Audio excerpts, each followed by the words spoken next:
Dolor torácico. ¿Cómo enfrentarlo? ¿Cómo enfocarlo? ¿Cómo saber, en el fondo, el diagnóstico final del paciente? Vamos a conversarlo en este video. Hola, buenos días. Mi nombre es Alexis Vidal, soy médico internista. Y hoy día vamos a conversar un tema sumamente frecuente: el enfoque diagnóstico respecto al dolor torácico. ¿Qué preguntar? ¿Qué saber? ¿Cómo preguntarlo? Primero que nada, tenemos que hacer una pequeña clasificación propiamente tal de las cosas importantes a preguntar. Dado que el paciente propiamente tal, tenemos que saber la temporalidad del dolor torácico. Si es de inicio abrupto, de inicio insidioso. Por otro lado, saber específicamente cuál es la localización y la irradiación del dolor propiamente tal.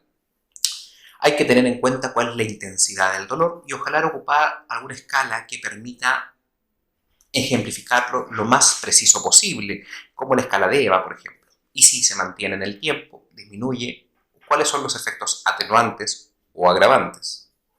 Ahora, hay que pensar si esto es una evolución aguda o más bien crónica respecto al tema, si es continua, es intermitente, cuáles son propiamente tal aquellos factores que lo desencadenen. Eso es súper importante para poder, en el fondo, tener más preciso el diagnóstico. Ahora, ¿cuál es la relación con el esfuerzo?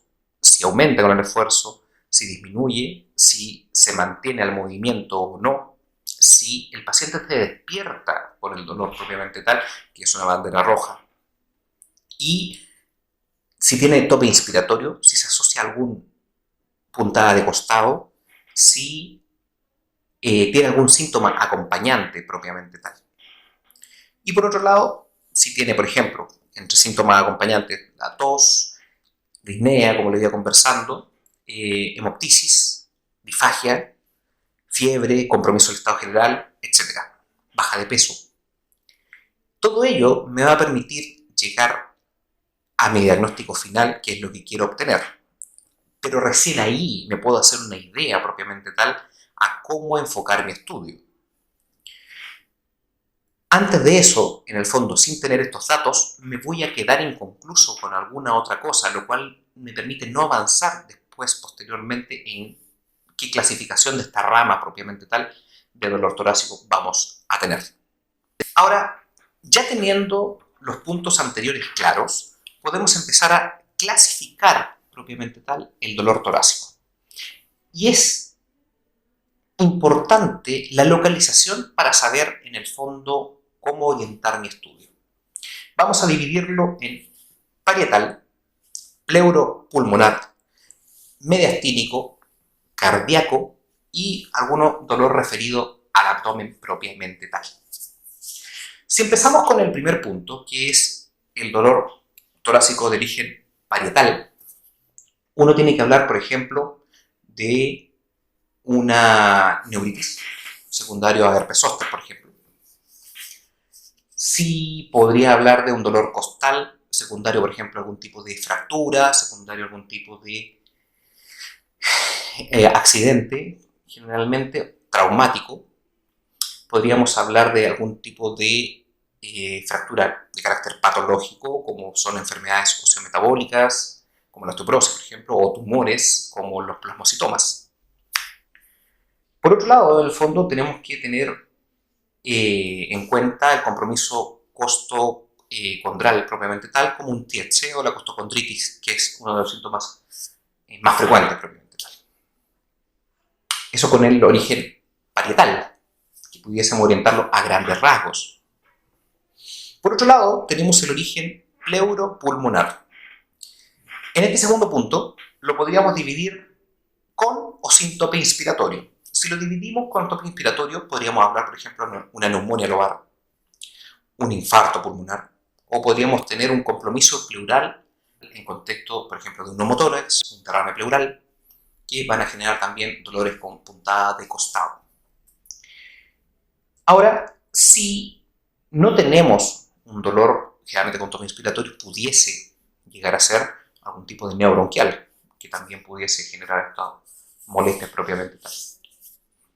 Si nos vamos al tercer punto, al origen mediastínico, lo podemos dividir en tres puntos. un compromiso vascular en la aorta, por ejemplo, en cuanto a una disección. Si nos vamos a los tumores principalmente son los linfomas, los timomas, metástasis, teratomas o derivados de la tiroides. Y por otro lado tenemos lo que son los dolores de origen esofágico, como por ejemplo